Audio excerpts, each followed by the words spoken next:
Welcome to Gen Z Hoops, the Gen Z basketball, coaching, and sports business show. On this podcast, you'll learn from professional players, coaches, and executives from all over the world and see the court in a brand new way. And now, joining you courtside, your Gen Z host, John Hartophilus. Coach Griff, what's going on? John, happy to be here, man. Good to see you. Big follower of your show, man. You do a great job.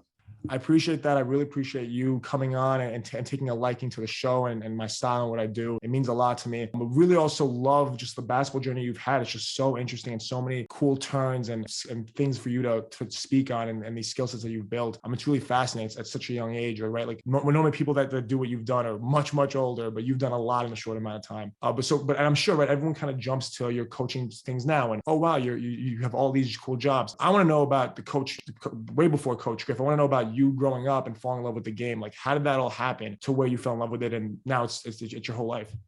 A little bit of a unique background as it relates to college basketball. So my father was a Division I head coach, the head coach at Siena College. Following Siena College, he was a head coach at St. Joe's University. So I was born into more or less the business of college basketball.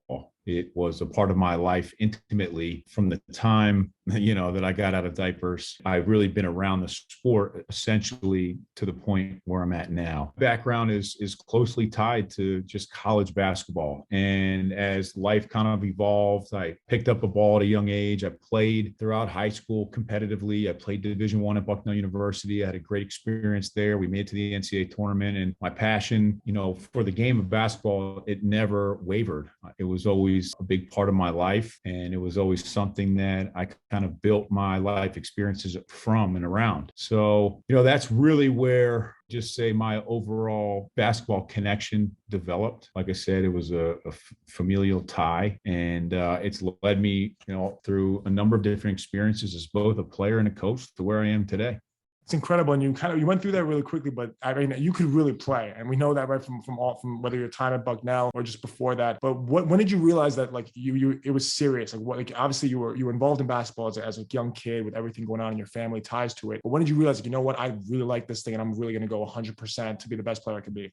I'm from Philadelphia. My basketball heart and soul was built in the city of Philadelphia. And, like every kid, you get to a point, probably 5th or 6th grade, where you start to trend towards taking one particular sport seriously. For me, it was basketball, although involved in a number of different sports. And having my father, who was also from Philadelphia, he's a very well-known person in the city, kind of pushing me into more urban environments basketball-wise. I really started to, figure out that basketball is going to be an avenue for me going forward as it relates to just exploring a passion. And so it was about that time we started taking it seriously through AAU at that point was a little different than what it is now. There's so many teams now. It was a little bit more selective when I was coming up. And the team that I found my way on was very competitive. Kyle Lowry was on the team. A guy named Sean Singletary, who played at Virginia, was on the team. It was just an environment where in 5th and 6th grade, where you in your neighborhood probably thought you were one of the better players, you were quickly humbled. So it was around that time that I started to take the game very seriously for,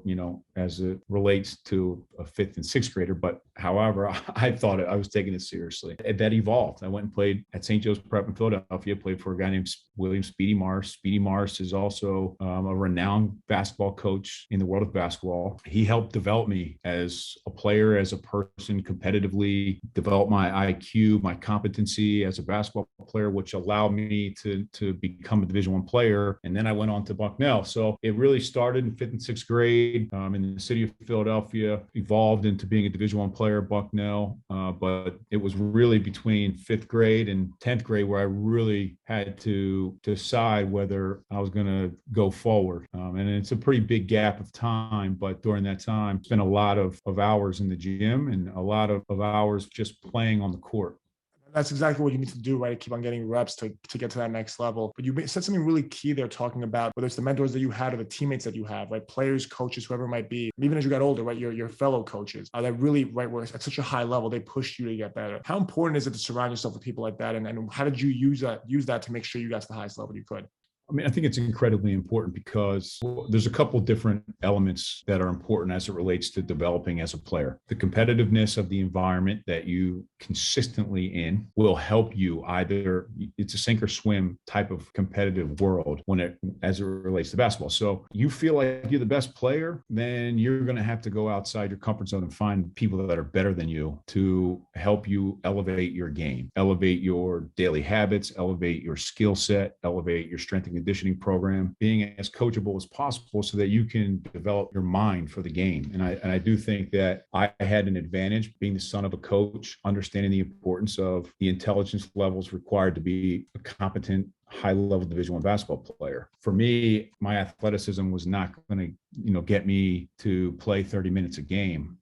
I had probably average, if not slightly below average athleticism, but I could learn schemes quickly, execute them on the floor. The time I was a freshman in college, at a level where I was trusted. Putting yourself in an environment where you're constantly challenged, both mentally and physically, will help you develop as a basketball player. And I do think sometimes people shy away from that because they don't want to be, for lack of a better word, exposed, as opposed to taking it and looking at it as a challenge. If you look at it as a challenge, then ultimately it'll help you progress. But if you look at it in a different way, as more of the sense of being exposed, then you're going to lose a passion for the game. So it's really important. It's a long-winded answer.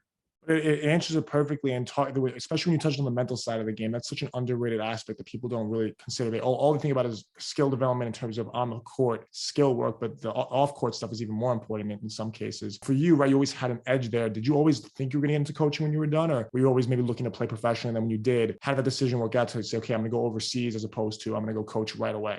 I think if you talk to a lot of coaches, children, they've been around the game of basketball so intimately, and it's such a lifestyle, basically associated all their big life events around. So it's very rare, I think, that the children ultimately get into coaching. I think there is definitely a point in time where they think they want to go a different direction. For me, because I enjoyed playing so much, I wanted to explore the professional world as a player for as long as I possibly could. So after I graduated from Bucknell, I was fortunate to get a job in Germany. Towards the end of the season, I tore my ACL, which then, if you get injured, although ACL tears aren't the end of the world, you still have to kind of take a step back and do a little rethinking, exploring what's out there outside of basketball. And so for that, I did go through the interview process with a couple graduate assistant positions, and then ended up being a video coordinator. There was a video coordinator position with the Indiana Pacers. And, I always wanted to be a player in the NBA, but this was an opportunity for me to learn what the organization and the world of the NBA was really about. And I took full advantage of it.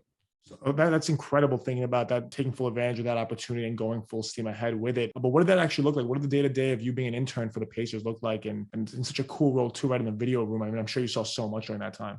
Yeah. So the video room is I feel like I read an article or listen to a podcast with somebody that has some video coordinator experience, like weekly. And there's a very consistent theme associated with being a video coordinator in the NBA. It's a tough, tedious job, and a lot of times is thankless, although very incredibly important in the world of the NBA, because it's such a tactical game with the highest level coaches in the world. So for a day-to-day person, like I was the lowest person on the totem pole. It's a very humbling experience for me. It's where I really learned how to work, where I really developed a work rate as it relates to college or just basketball in general. The first part of my day was grabbing coffee for the entire staff. That was 7 people. And I drink a lot of coffee now because the first 2 months of me grabbing everyone else's coffee, I started to wonder why everyone drank so much coffee. And I just started getting one for myself, and it's become a vice ever since. But what does it entail? Well, there's a lot of preparation. There's so much preparation in the NBA. There's so much video work opportunity in the NBA.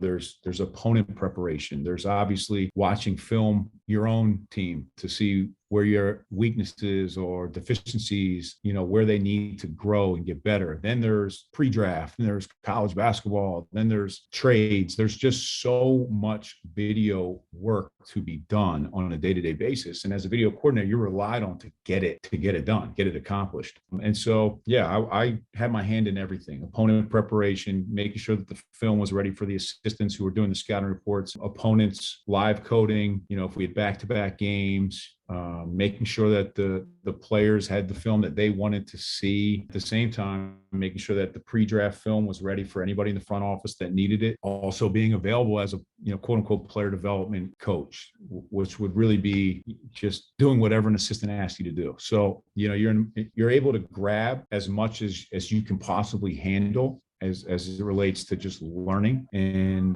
but it is a job that you get there at 7 a.m. and you leave on game days at midnight, and it's just a cycle.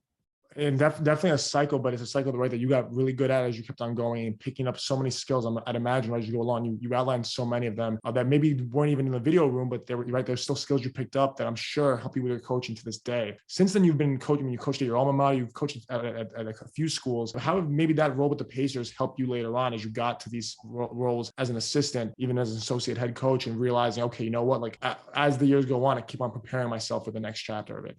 Yeah, I mean, the Pacers, my year with the Indiana Pacers really gave me a base for just who I was as a coach as it relates to organization, communication, energy, schematics, philosophies. I learned so much in that year with the Pacers. It's just helped me continue to build on that year, and so what did I learn there that's really helped as I've gone forward? Everyone right now in college basketball wants to be in the NBA. That's a goal for every player that essentially gets a Division I scholarship. And so I've seen the realities of the NBA. I've seen the body types. I've seen the skill sets. I've seen the work ethic and the habits associated with NBA players. So I'm able to speak to that through experience that I think helps players understand where they are hoping to, like how to get there, where they're hoping to go on a day-to-day basis. Having film ready for players, making sure that the day-to-day logistics of an organization are clean, crisp, very professionally done. And so, that's really where I'm at.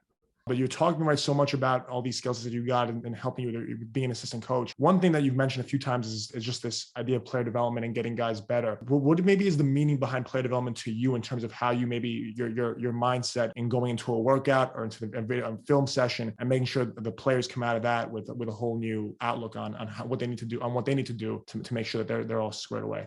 So, all right. So my philosophy on player development, working on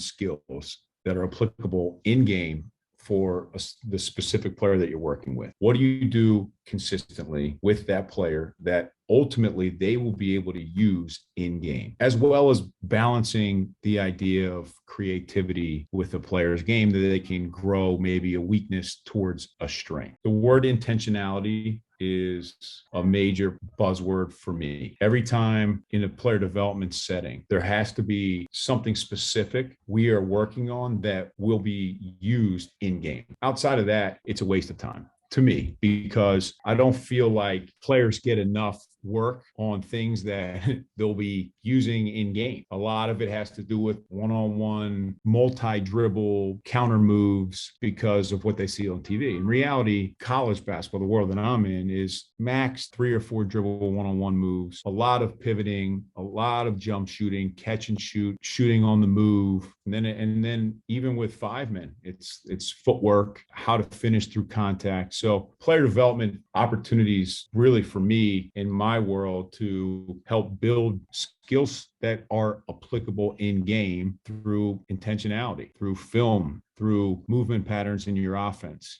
so finding a way to connect that and make sure that it's efficient is really that's stemmed from my Indiana Pacers time.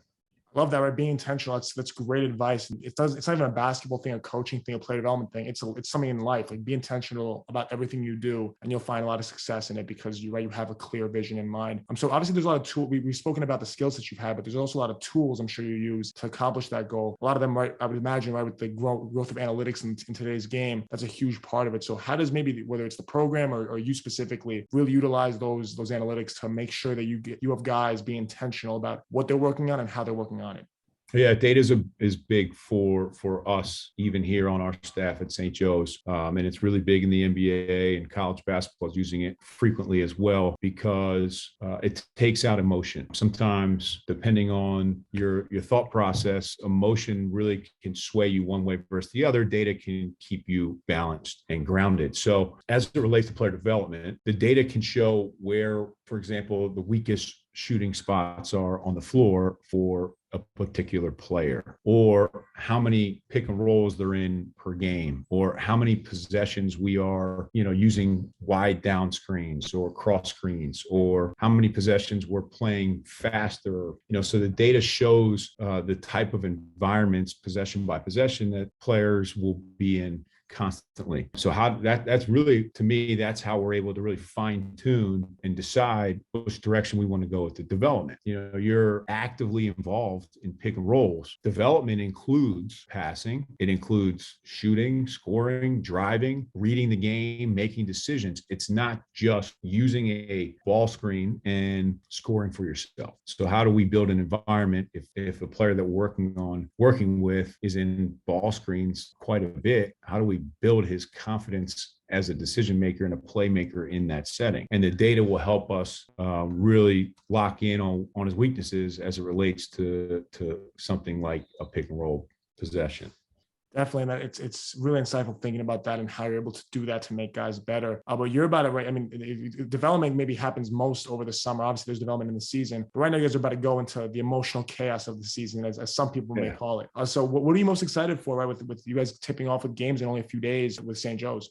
Yeah, for us, I'm looking forward to first of all seeing an opponent on the floor with our players. At this stage in the year, we've now practiced in preseason against one another what seems to be 5 weeks, and I think our players are excited. We've worked a lot, connectivity as a group, putting it to the test now. We're right in that window of time where every opportunity to play is an opportunity to see how we measure up based off what we've worked on. It comes with great excitement. And so, having a scoreboard and the lights on and referees, a win and a loss category, brings about emotional, distress. Because, in some cases, if you get a win, you're slightly happier than the person that got the loss, obviously. But what comes from that is a little bit of chaos, because you have to make sure that losses don't stack up and the wins continue. And so as it relates to player development, every day is an opportunity to help continue to grow. It's all about consistency. If some players aren't making shots and they want to regain some confidence, you just got to make sure that you're spending the time with them to do something as little as get up 200 shots, see that ball go in the basket. So got to stay consistent with the development piece, but we're ready to roll, man. It's like some people say, the emotional chaos is on us. It's definitely emotional chaos, but definitely also a lot of fun. So I'm excited for you guys and for the team. And maybe I might just come to a game sometime, who knows, to see you guys in action, because it sounds like you guys have some good stuff cooking down there. Yeah, John, let's do this again, man. I appreciate the time. Thanks for listening to Gen Z Hoops. Make sure to follow, like, and subscribe on Instagram, LinkedIn, and all major social media platforms at Gen Z Hoops. You can tune in and subscribe on Apple Podcasts, Spotify, YouTube, and every other podcast platform on the planet. Get ready for the next episode.